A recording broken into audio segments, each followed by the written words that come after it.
ఈ నెల 17వ తేదీన చిలకలూరుపేటకు దగ్గరలో టీడీపీ, జనసేన అలాగే భారతీయ జనతా పార్టీకి సంబంధించినటువంటి ఉమ్మడి సభ జరగబోతున్న నేపథ్యంలో ఆ సభకి ప్రధాని మోదీ రాబోతున్న నేపథ్యంలో అక్కడ ఎమర్జెన్సీ ల్యాండింగ్కి ఏర్పాట్లు చేయబోతున్నారు.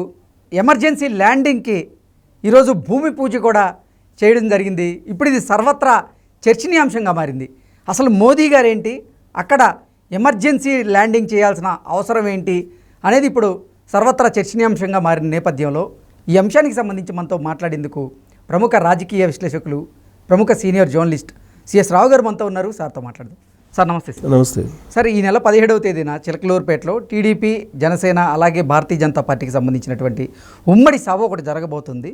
ఆ సభకి ప్రధాని మోదీ గారు రాబోతున్న నేపథ్యంలో అక్కడ ఎమర్జెన్సీ ల్యాండింగ్కి ఏర్పాట్లు చేస్తూ ఉన్నారు. అసలు ఎమర్జెన్సీ ల్యాండింగ్ చేయాల్సిన అవసరం ఏంటి అనేది ఇప్పుడు సర్వత్రా చర్చనీయాంశంగా మారింది. ఏంటి సార్, అసలు ప్రధాని మోదీ గారు అక్కడ ఎమర్జెన్సీ ల్యాండింగ్ చేయాల్సిన అవసరం ఎందుకు వచ్చింది అంటే ఏం చెప్తారు? ఇప్పుడు ఒకటి ఏంటంటే, మనకు ఆంధ్రప్రదేశ్లో ప్రత్యేకించి నేషనల్ హైవే, ఇప్పుడు చెన్నై వెళ్ళేటువంటి నేషనల్ హైవే చూస్తే కనుక అక్కడ మనకు అక్కడక్కడ కొన్ని చోట్ల ఎమర్జెన్సీ ల్యాండింగ్కి సంబంధించినటువంటి ఏర్పాట్లు చేసి ఉంటారు. అవును. ఎందుకు? కోస్తా అంటే తీరానికి దగ్గరగా ఉంది. అది తీరానికి దగ్గరగా ఉన్నటువంటి నేషనల్ హైవే, అది Chennai highway, Vijayawada to Chennai highway చూసుకుంటే కనుక అది నేషనల్ హైవే. నేషనల్ హైవేకి అక్కడక్కడ కొన్ని పాకెట్స్లో సిక్స్ వే వేస్తున్నారు. సిక్స్ లేన్స్ రోడ్స్ ఉన్నాయి. 6 లేన్స్ రోడ్స్ దగ్గర ఎమర్జెన్సీ ల్యాండింగ్కి సంబంధించినటువంటి ఏర్పాట్లు చేశారు. ఎందుకంటే యుద్ధం జరిగేటప్పుడు, ఒకవేళ ఏదన్నా యుద్ధం జరిగితే కనుక ఎమర్జెన్సీ ల్యాండింగ్ కోసం ఉపయోగపడేలా ఈ నేషనల్ హైవే నిర్మించేటప్పుడే కొన్ని పాకెట్స్లో ఎమర్జెన్సీ ల్యాండింగ్ కోసం ఏర్పాట్లు చేశారు. ఆల్రెడీ అక్కడ రెడీమేడ్గా పోయి విమానాలు దిగచ్చు. ఆల్రెడీ ఇప్పుడు ట్రైనింగ్లో ఉండేటువంటి విమానాలు కొన్ని ఆల్రెడీ దిగాయి, ట్రయల్స్ చేశారు. అయితే ఇప్పుడు బొప్పూడి దగ్గర 17వ తారీఖున తెలుగుదేశం పార్టీ, జనసేన, బీజేపీ సంబంధించినటువంటి తొలి ఎన్నికల మీటింగ్ జరగబోతుంది 17వ తారీఖున. ఈలోపు ఎన్నికల షెడ్యూల్ కూడా వచ్చేటువంటి అవకాశం ఉంది. ఎల్లుండే ఎన్నికల షెడ్యూల్ అంటున్నారు. 17వ తారీఖున తొలి సభ అది. పైగా ఎందుకు ఆ సభ గురించి అందరూ ఆసక్తిగా చూస్తూ ఉన్నారు అని అంటే, నరేంద్ర మోడీ అసలు చంద్రబాబు నాయుడు పార్టిసిపేట్ చేసినటువంటి వేదిక మీద రాడు అని చెప్పి ఒక ప్రచారాన్ని లేవనెత్తింది వైఎస్ఆర్ కాంగ్రెస్ పార్టీ గత కొంతకాలంగా, కొన్ని రోజులుగా కూడా. ఇది ఈ పొత్తు అనే ప్రస్తావన రాగానే రకరకాలుగా పొలవులు చేసి రకరకాల కామెంట్స్ చేశారు. రకరకాలుగా ఆ పొత్తుని విచ్ఛిన్నం చేసే ప్రయత్నం చేశారు. ఎట్టకేలకు పొత్తు ఉంటుందని చెప్పి ఒక కన్ఫర్మేషన్ వచ్చిన తర్వాత నరేంద్ర మోడీ చంద్రబాబు నాయుడుతో కలిసి ప్రచారం చేయరు అనేటువంటి ఒక గాసిప్ని తీసుకొచ్చారు. అసలు పొత్తు అంటేనే అందరు కలిసి ప్రచారం చేసేటువంటి వేదిక. అవును.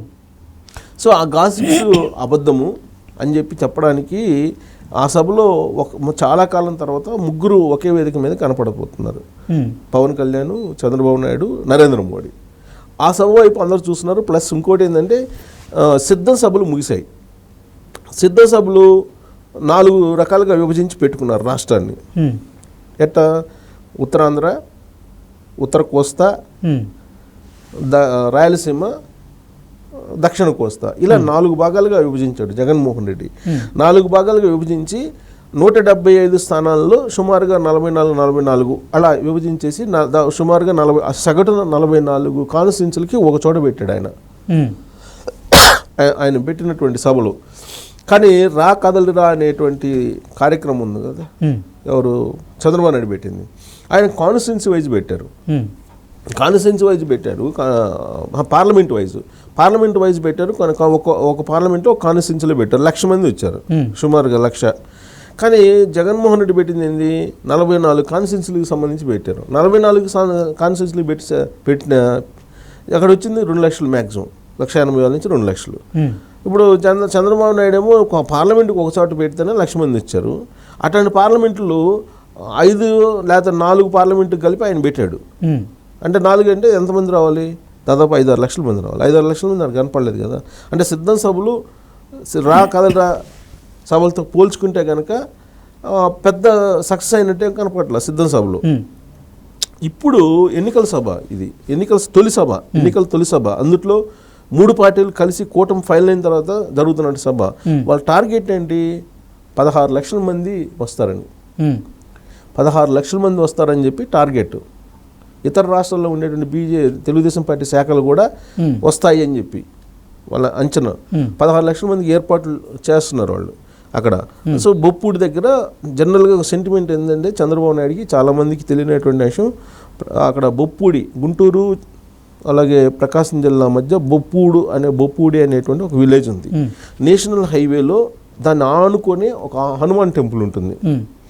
ఆ హనుమాన్ టెంపుల్ దగ్గరికి పూజ చేస్తారు ఎప్పుడైనా సరే. చంద్రబాబు నాయుడు ఏ కార్యక్రమానికి వెళ్ళినా డెఫినెట్గా బొప్పూడి ఆంజనేయ స్వామి దగ్గర పూజలు చేయకుండా వెళ్ళరు.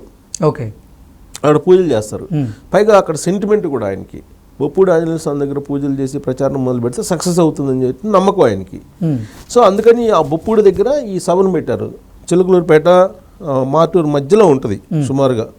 సో బొప్పూడి అనేటువంటి దగ్గర పెట్టారు. చిలకలూరుపేటకు ఆనుకొని ఉంటుంది దగ్గరలో కొంచెం. సో అక్కడ ఒక పెద్ద భారీ బహిరంగ సభ పెట్టిన సందర్భంగా జనరల్గా ఏంటంటే హెలిప్యాడ్లు వీటన్నిటిని ఏర్పాటు చేస్తూ ఉంటారు. ఇప్పుడు జగన్మోహన్ రెడ్డి ఎక్కడికి పోయినా కానీ హెలిప్యాడ్లని ఏర్పాటు చేసుకున్నాడు. కానీ చంద్రబాబు నాయుడు ఏంటంటే ఖర్చులు ఎక్కువ కాకుండా వీళ్ళన్న తక్కువ ఖర్చులో ఎక్కువ మంది జనాలని వస్తారు, ఎలాగో వస్తారు, వీళ్ళని తక్కువగా ఖర్చుతోటి ప్రచారాన్ని చేయాలనుకుని ఆయన అందుబాటులో ఉండేటువంటి దాన్ని ఉపయోగించుకోవడంలో చంద్రబాబు నాయుడు ఎప్పుడు కూడా ముందుంటారు. అందుకని రెడీమేడ్గా ఇప్పుడు ఎమర్జెన్సీ ల్యాండింగ్స్ హైవేలో ఉన్నాయి. బొప్పూడి అనేది అక్కడ హైవే పక్కన సభ కూడా. సో ఆ హైవేలో ఎమర్జెన్సీ ల్యాండింగ్ ఏరియా ఉంది అక్కడ.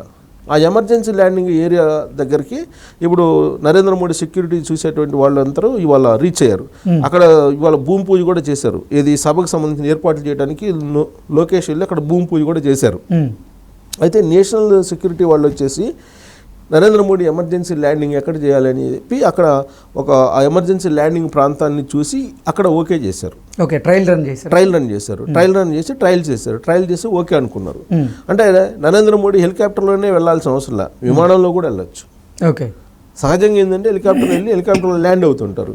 కానీ విమానంలో కూడా వెళ్ళేటువంటి వెసులుబాటు ఇప్పుడు అక్కడ బొప్పూడి సభలో ఉంది. సరే, నరేంద్ర మోడీ విమానంలో వెళ్తారా లేకపోతే హెలికాప్టర్లో వెళ్తారా అనేది ఆయన ఇష్టం ప్రధానమంత్రిగా. సో ఎలా వెళ్ళినా కానీ అక్కడ ఎమర్జెన్సీ ల్యాండింగ్కి ఏర్పాట్లు మాత్రం సిద్ధంగా ఉన్నాయి. ట్రయల్స్ కూడా వేశారు. అద్భుతంగా ఉంది. నేషనల్ హైవే అక్కడ నిర్మించినటువంటి ఎమర్జెన్సీ ల్యాండింగ్ ఏరియా ఏదైతే ఉందో అది బాగుంది. దాదాపుగా ఎమర్జెన్సీ ల్యాండింగ్ ఏరియా హైవేలో మనం కూడా వెళ్ళినప్పుడు మనం చూస్తే కనుక దాదాపు 3-4 కిలోమీటర్ల దూరంలో ఉంటుంది అది. ఇది ఈ హైవేలో మన ఎయిర్పోర్ట్లో ఉండేలాగానే ఉంటుంది. ఎయిర్పోర్ట్లో ఏ విధంగా చేస్తారో అది అలానే ఉంటుంది. అది రన్వే మాదిరిగానే ఉంటుంది. అది రోడ్డు కూడా రన్వే మాదిరిగానే ఉంటుంది. సో కాబట్టి ఇవాళ ట్రయల్ రన్స్ వేసి ఓకే అనుకున్నారు. నరేంద్ర మోడీ ఎమర్జెన్సీ ల్యాండింగ్ కూడా చెయ్యొచ్చు అక్కడ. చేసేటువంటి ఏర్పాట్లు కూడా చేశారు. సో భారీ ఏర్పాట్లు చేశారు. సభ కూడా సక్సెస్ అవుతుంది. 16 లక్షల మందిని ఎక్స్పెక్ట్ చేస్తున్నారు 3 పార్టీల తరఫు నుంచి. సో అక్కడి నుంచే నీకు అసలు కౌంట్ డౌన్ జగన్మోహన్ రెడ్డికి ప్రారంభం అవుతుంది అనేలాగా చెయ్యాలి అనేటువంటి కాన్సెప్ట్తో వెళ్తున్నారు. భూమి పూజ కూడా చేశారు కాబట్టి చూడాలి ఆ రోజు ఏం జరుగుతుంది 17వ తారీఖు అనేది. మనం కూడా ఆసక్తిగా చూస్తున్నాం అసలు ఏం చేస్తారు వీళ్ళని.